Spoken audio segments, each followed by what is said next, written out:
Hello and welcome to the viewers of this video. This is the Orange Fan here, bringing you another entry for the episode Recap and Thoughts category. This video will be dedicated to episode 33 of Young Justice, Depths.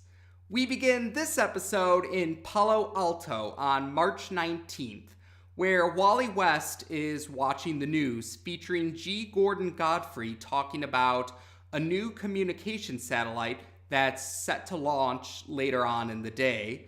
This satellite's intention is to improve communication between Earth and Mars, and naturally, G. Gordon Godfrey is against the idea of communicating with aliens at all. We soon see that Artemis is preparing to head to Mount Justice because Nightwing has requested her help in the Young Justice team's latest mission. Wally expresses his dislike at this because he says that he and Artemis were planning to put the hero's life behind them, but Artemis responds that Kid Flash took part in hero-related work in the previous episode, Bloodlines. Wally justifies that as an emergency that he was needed for, and Artemis responds that this is an emergency that she is needed for.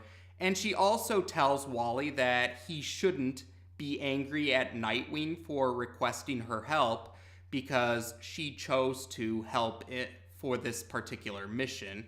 And she tries to assure Wally that everything will be okay. We then jump ahead of time at Cape Canaveral, where we see Nightwing is trying to give Artemis CPR before eventually declaring her dead. But now we go back in time, 10 hours earlier to be more specific, and we're at Mount Justice now. Nightwing, Superboy, and Mal Duncan are talking about Impulse, who's staying at the Garricks in Central City, and Speedy, who's recovering in a hospital in Star City, with Green Arrow and Red Arrow both watching over him. Mal suspects that both Impulse and Speedy will become the Young Justice team's responsibility in the future. Lagoon Boy and Miss Martian arrive from a different area within the cave, and Artemis arrives through Zeta Beam technology. So all the members who will be participating in this particular mission have arrived. Nightwing says the mission is simply to ensure that the communication satellite will successfully launch, because they suspect that there will be some individuals who will try to destroy the satellite or to sabotage its launch because they're against the idea of communicating with aliens. And Mal is surprised that Nightwing will actually be taking part in this mission as well. And Nightwing responds that he's been looking for some action after leading the Young Justice team for some time now. We then cut to Cape Canaveral, where Carol Ferris, voiced by Kari Walgreen, the CEO of the company responsible for the communication satellite, is holding a press conference, and naturally G. Gordon Godfrey arrives and tries to spread his usual anti-alien propaganda during the press conference. We also find out that Miss Martian and Superboy are impersonating their respective mentors.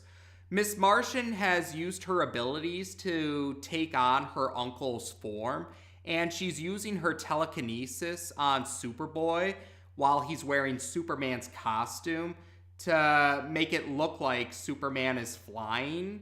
And Superboy is at a far enough distance where civilians can't get a good look at his face, so they can't tell that Superboy is not actually Superman. And we find out that this was done because the heroes don't want any of their enemies to realize how they're very limited on the number of heroes present on Earth, because a fair amount of the Justice League members have gone off to Rimbor regarding a trial regarding the 16 hours. So, after the press conference has finished up, the Young Justice team members for this mission have all taken their positions. Nightwing and Artemis are going to patrol on land. Superboy and Miss Martian will patrol in the sky through the latter, Miss Martian's vehicle. And Lagoon Boy will be patrolling underwater. So they cover land, water, and air, have that all covered in case any enemies arrive. And while everyone's waiting, Nightwing and Artemis do have a moment to talk about how Artemis has returned to the hero life. And Artemis admits that she misses it, even though she knows that Wally is not too happy about the idea of either of them, that is, either Artemis or himself going back to the hero life. And in the case of Superboy and Miss Martian, we, the audience, actually find out the specifics behind why Superboy broke up with Miss Martian. More specifically, Superboy was growing irritated at Miss Martian leaving individuals in a catatonic state after probing their minds for information. Miss Martian justifies her actions as it's only done on bad guys and that the information helps the heroes and helps protect everyone. But Superboy insists on referring to them as victims, and he says that Miss Martian is no different from Simon. Miss Martian questions why Superboy never bothered to report her to Nightwing or the Justice League, but Superboy's response is that he thought that him being against it would be enough to convince Miss Martian not to do it anymore. And he also broke up with her because Miss Martian actually did try to tamper with his mind to make him forget that he was angry with her. And Superboy says that he recognized her touch in his mind, and he's not happy that Miss Martian had corrupted that touch, so to speak. And Miss Martian tries to apologize, but Superboy questions if her apology is for doing it at all or for being caught doing it. And as for Lagoon Boy, he does manage to spot some enemies arriving. More specifically, Aqualad is leading some of Black Manta's Manta troopers to eliminate the communication satellite. Nightwing urges Lagoon Boy to hold off until he has some backup, but Lagoon Boy ignores the command and goes ahead and attacks when he hears that Superboy is about to be his backup. But this ends up getting Lagoon Boy knocked out and captured by Aqualad, and Aqualad instructs the Manta troopers to actually keep Lagoon Boy alive because he thinks that Lagoon Boy would be useful for the Light's new partner. So with Lagoon Boy captured, Miss Martian does try to save Lagoon Boy, but despite her best efforts, she gets distracted because of missiles being launched at the communication satellite, and the mission's top priority is to protect the communication satellite. So because of those distractions, Miss Martian isn't able to help Lagoon Boy, and the Manta troopers that have him captured have escaped. So Lagoon Boy has been captured now. And eventually Aqualad actually arrives on the surface and he prepares to battle Nightwing and Artemis. And the fight goes on for a while, but eventually Aqualad actually manages to stab Artemis with a water sword.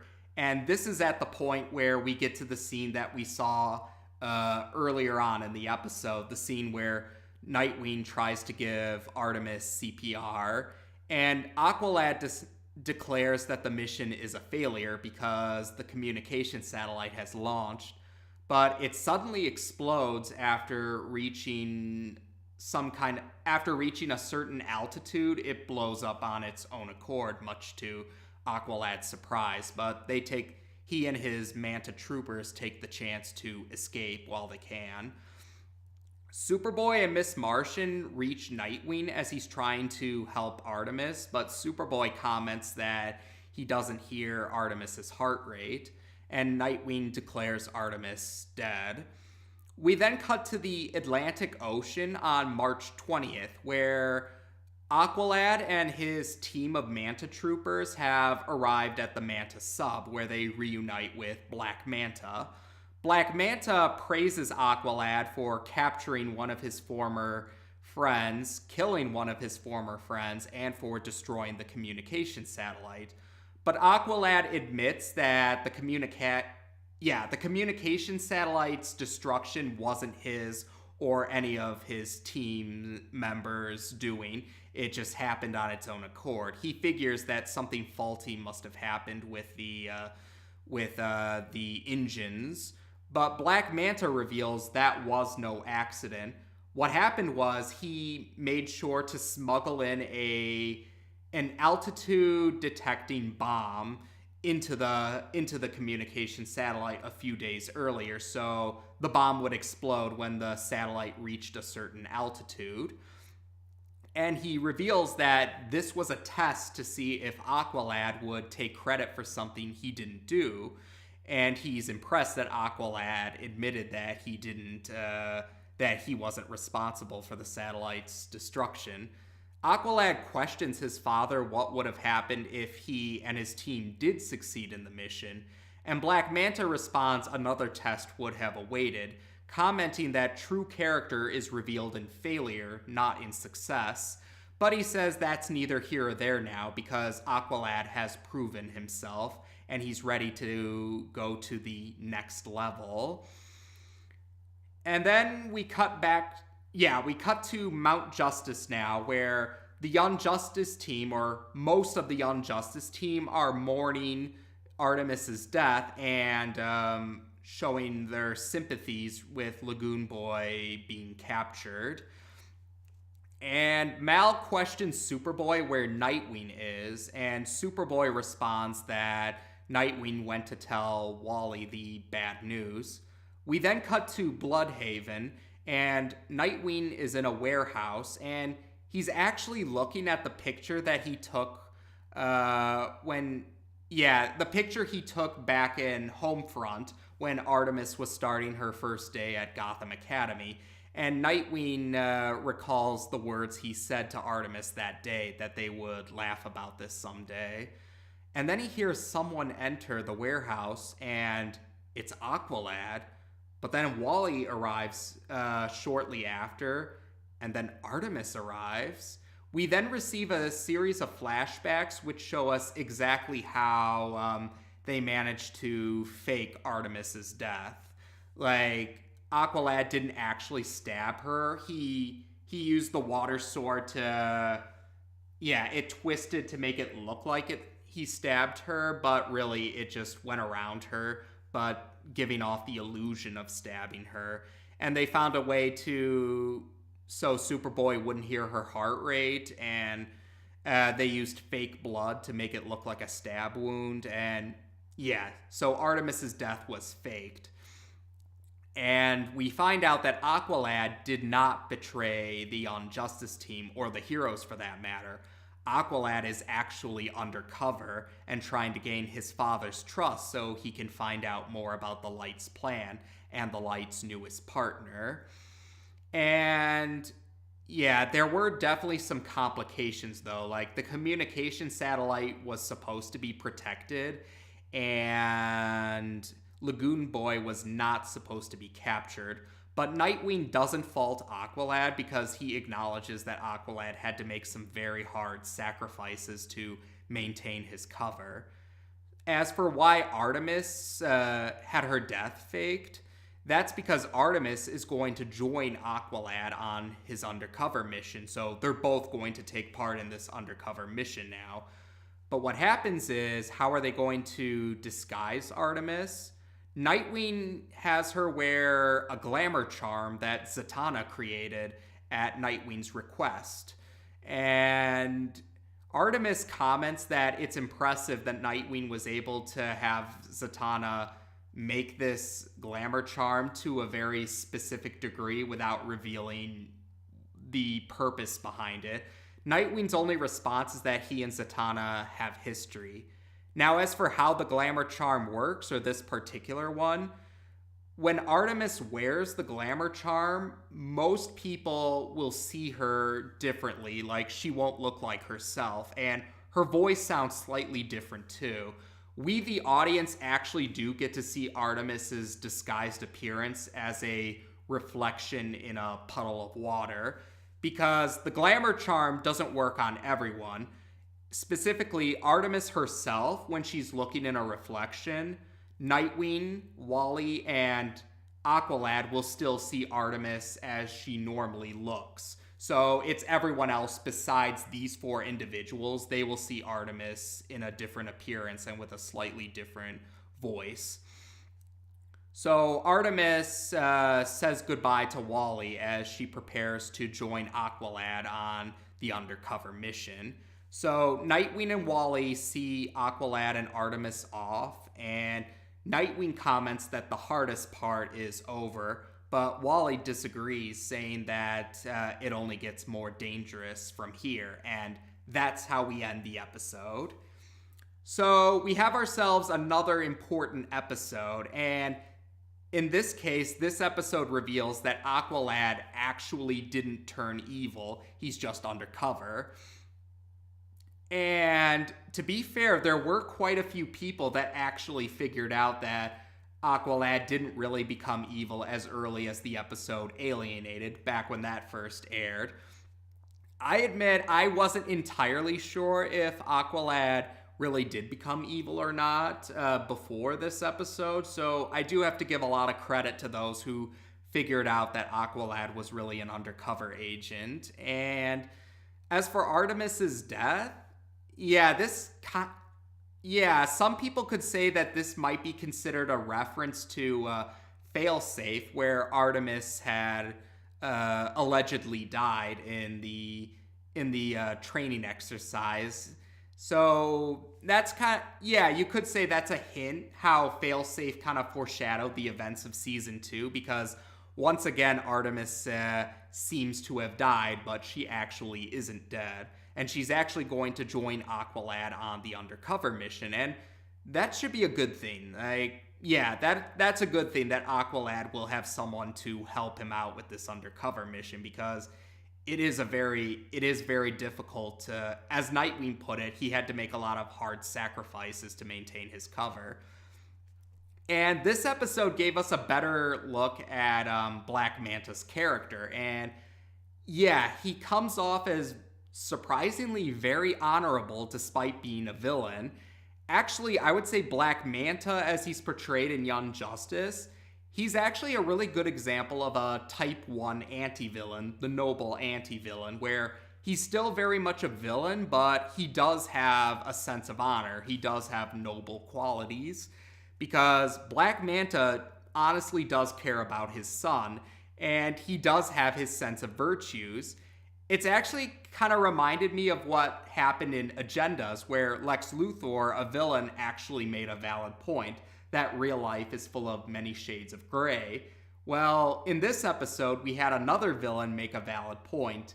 In this case, Black Manta actually brought up a valid point that one's true character is revealed in failure, not in success. And Black Manta actually wanted to test his son to make sure that his son would only take credit for what he actually accomplished. So, again, I do like that, how they recognize those shades of gray, that you can have bad people with virtues, or how good people can make bad choices. And that's why this episode really stood out to me. And this episode also revealed the reason behind why Superboy broke up with Miss Martian. He wasn't happy about her using her powers the way that we've been seeing her using them in season 2. And there's going to be a little more about that in the future. We'll cross that bridge when we get to it. But for now, that's about all I had to say for episode 33 of Young Justice on this channel. Take care, and until next time.